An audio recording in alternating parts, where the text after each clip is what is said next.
Men's हेल्थच्या तिसऱ्या एपिसोडमध्ये आपण बोलणार आहोत रेट्रोग्रेड इजॅक्युलेशनबद्दल. रेट्रोग्रेड इजॅक्युलेशन म्हणजे काय?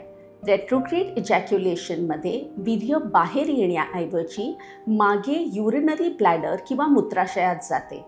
इजॅक्युलेशन तर होतं, पण वीर्य बाहेर आलेलं दिसत नाही. ही समस्या तुम्हाला वाटते त्यापेक्षा जास्त सामान्य आहे.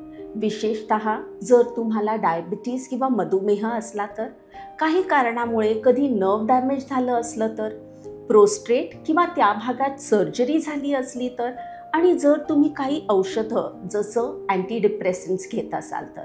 ही समस्या धोकादायक नसली तरी ही समस्या तुमच्या वंध्यत्वाचं कारण ठरू शकते. पण चांगली बातमी ही आहे की तज्ज्ञ डॉक्टर आणि योग्य चाचण्या करून याचा शोध लावता येतो.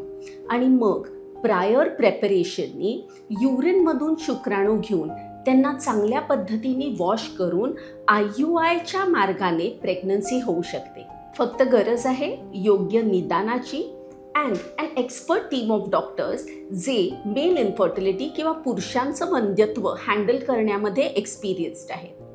प्रश्न विचारण्यात लाज नाही. आपलं शरीर ओळखून घेण्यात काहीच कमजोरी नाही.